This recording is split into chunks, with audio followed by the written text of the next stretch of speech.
Hi, everybody. I'm James, and welcome back to Mask and Tape Treasures. First and foremost, I want you to like, subscribe, and leave me a comment if you like.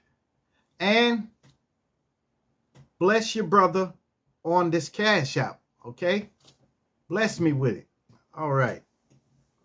Okay, today's subject is vehicular residence.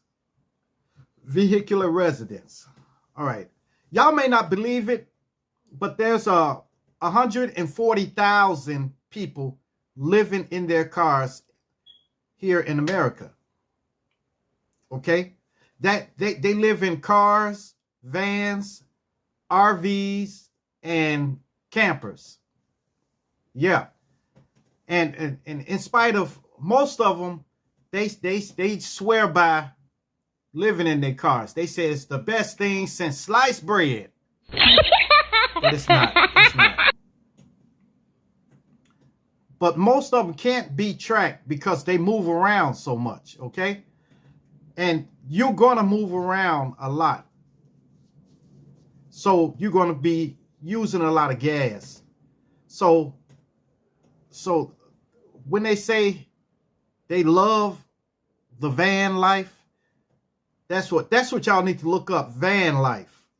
Look up van life and you'll see what I'm talking about. They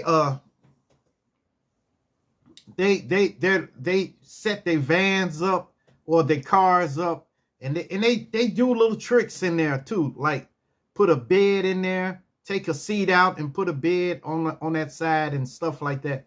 But most of them, they don't do that. They just throw their stuff in the car, what they gonna need, clothing, cover and pillows and stuff like that in the back seat. And see, it's many people, it's people who work with you that may be living in their car. They may tell you they moving some stuff to another place, but they're living in the car, okay? And it's terrible. It's terrible, especially in the winter time when the temperature gets really, really cold outside, gets below zero and stuff like that. They are living in their cars. And the thing is, the police, they won't let them park nowhere. They won't let them park. So if they park somewhere in an unauthorized area, most places are unauthorized, okay? Let me drink some of my coffee.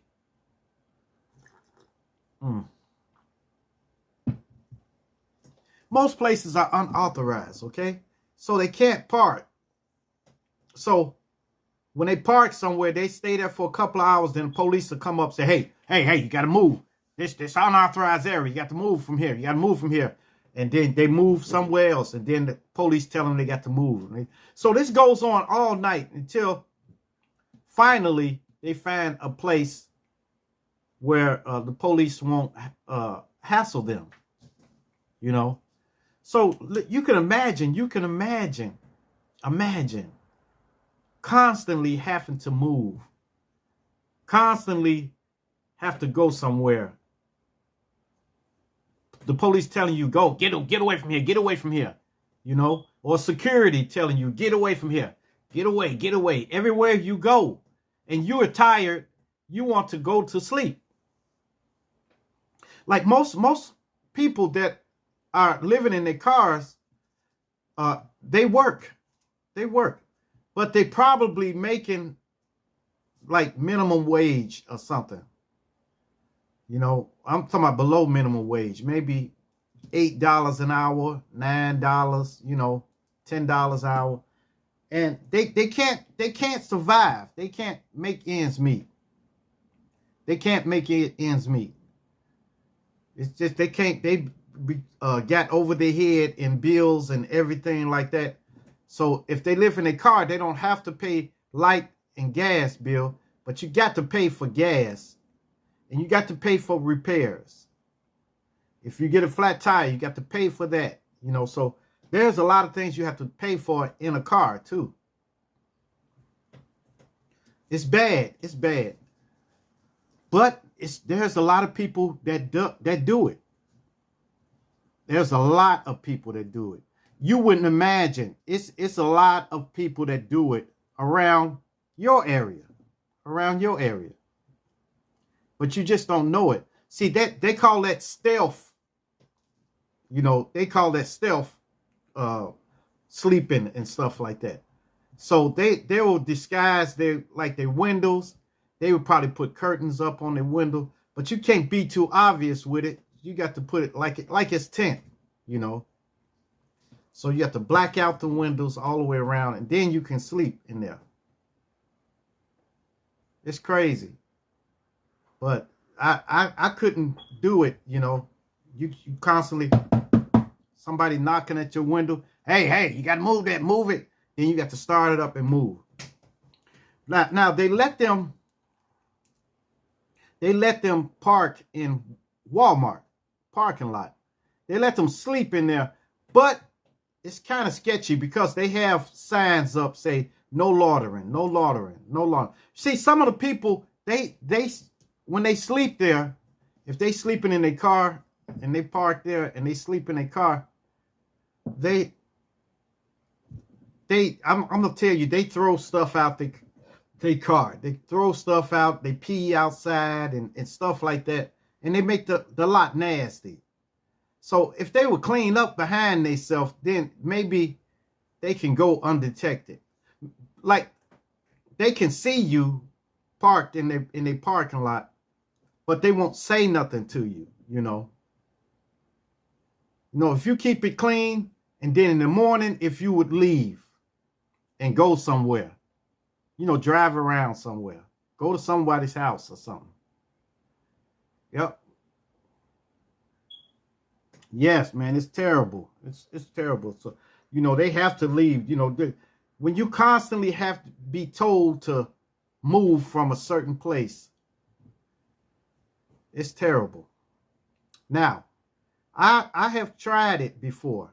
I've tried it before, and I lasted 2 days. It lasted 2 days. You know, it was one day. One day, I was moving. Okay, I was getting ready to move. All right, so I was getting ready to move. I put all of my stuff in storage, and then the apartment wasn't ready. It wasn't ready. So I constantly was checking with it. It wasn't ready yet. It took me 2 days for it to get the apartment to get ready. So I had 2 days, and then I just left my other place. So I was like, okay, I could have went to my. Look, I always got someplace to go. I could have went to my sister's house or could have went to somebody's house, you know, but I didn't want to do that, you know, because I'm an independent person. So I wanted to try to just survive. So I drove around.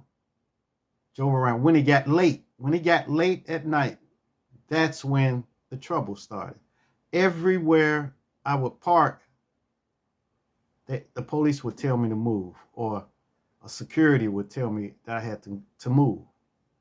Then I ended up going in a parking lot of some store, And then I just backed up way to the parking spot way in the back.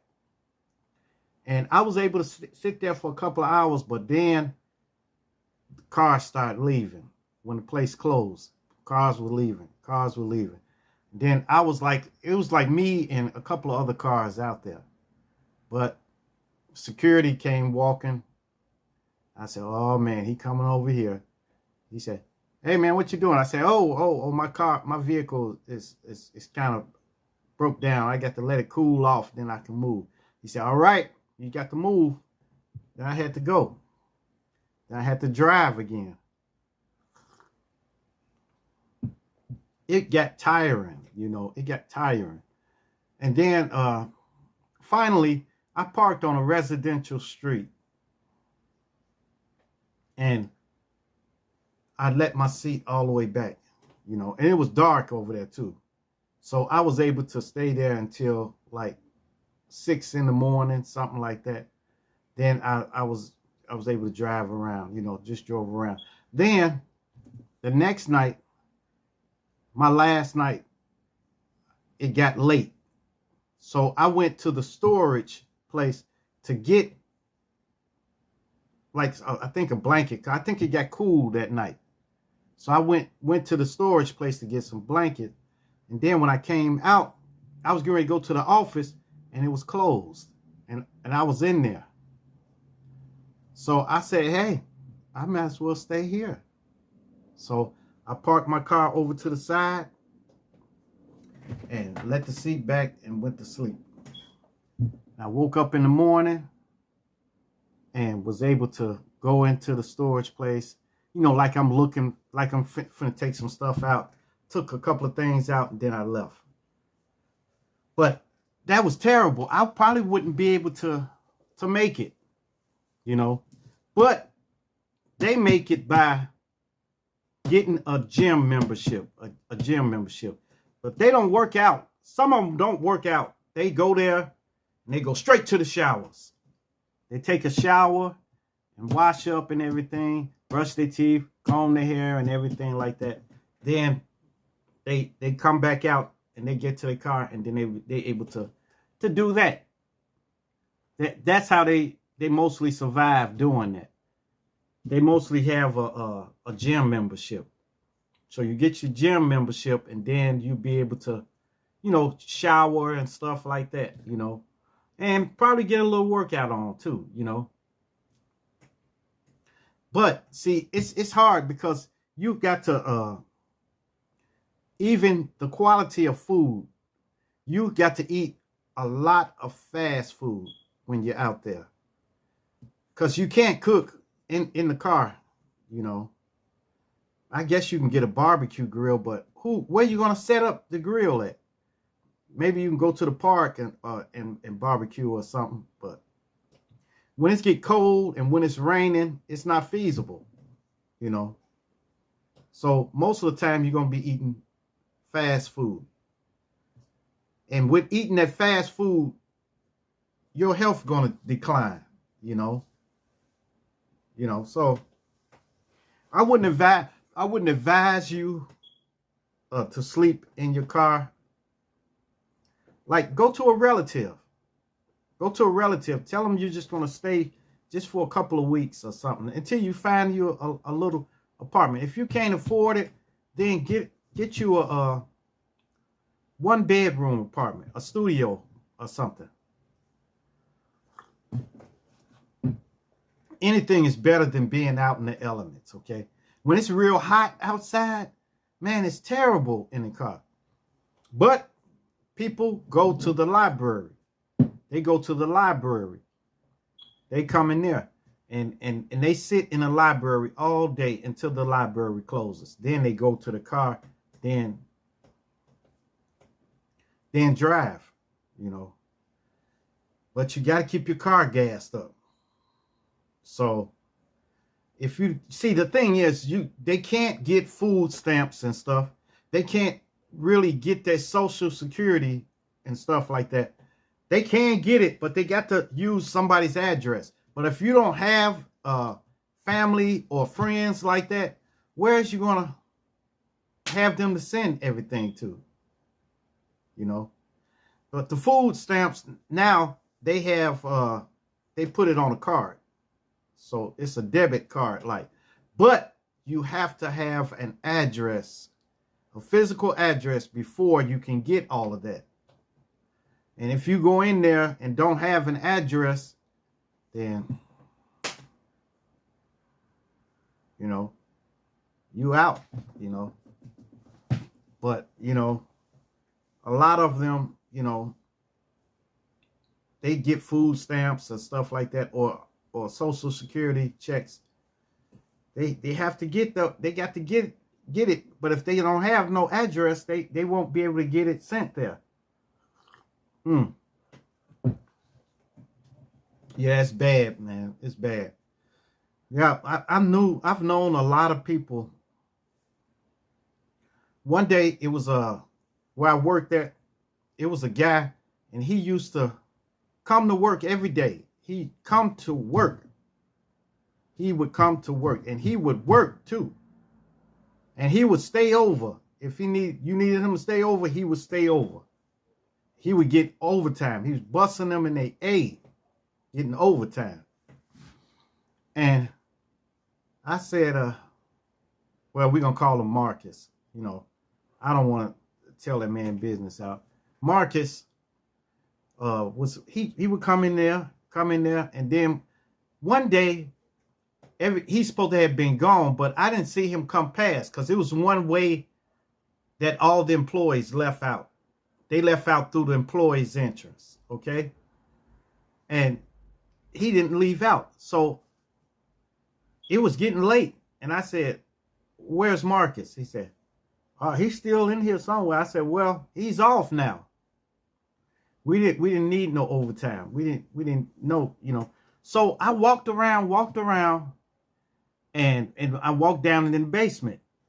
And then I walked into the men's restroom, the men's locker room, you know. Well, locker room / restroom. So I walked in there, and then way in the back on one of the benches, there Marcus was sleeping.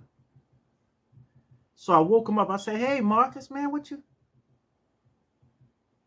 doing here, man? You're supposed to be gone. You fell asleep back here. He said, oh, well, I don't have nowhere to go. I don't have no. He told me. So I just told him to come out of there.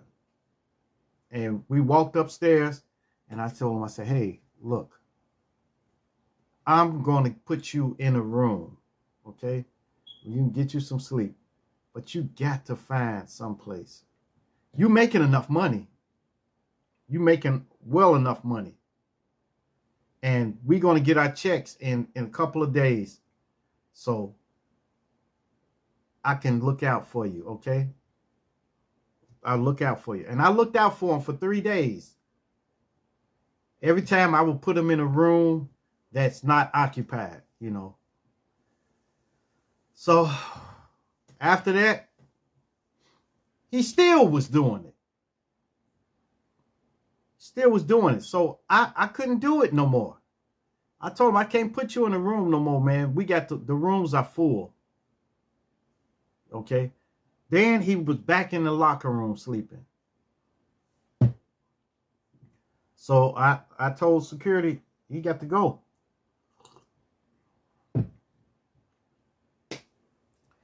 Man, out the goodness of my heart, I did that. I did that for 3 days. But after that, I could not do it because then it would adversely affect me. You know, it would affect me sooner or later. So I told him he got to go. So finally he walked up, but he didn't have a vehicle or nothing. So he was just out there. But he came to work every day, but it's terrible. Well, I think he probably finally got fired or something. I don't know what he got fired for or something, but you know, it's bad. But living in your vehicle is not all peaches and cream, like they say. It's like when I see videos from people living in their cars or the van life or something like that, it's like they love it. And they playing for the cameras. They're playing for the cameras. Yes. So I wouldn't advise you to, you know, maybe if you see one of their videos, you'll think, hey, this is pretty cool, man. Maybe I should do that. I'm telling you, don't do it. If you can't get you a place, go in with a family member and pay half of their bills. Pay half of their bills. Tell them, just make it look good for them. Make it look good. I'm going to pay half of your bills. You let me stay here for a while till I get on my feet. That's what it's about. People helping people. Yes. So, well,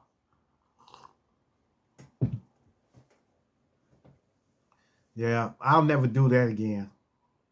I never do it. Well, I was looking at those videos and stuff, and man, I thought it was good. It would have been good if I didn't have to drive around so much. Drive around. It probably would have good if they would let me park on a street and then get some Z's. That would have been good. It would have been beautiful. Maybe I could have lasted longer than 2 days.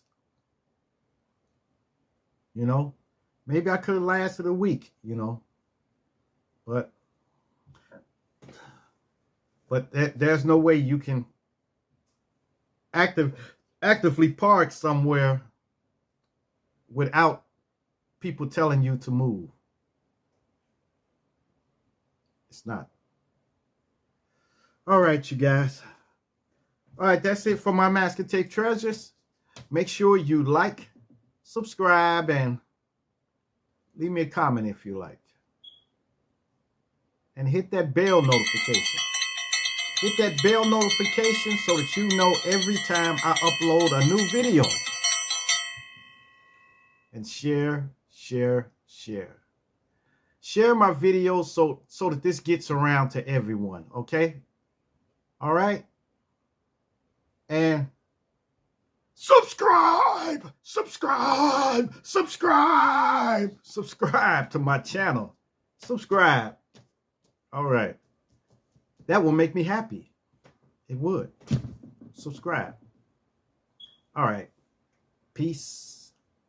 Adios. Salamat. Chair dance.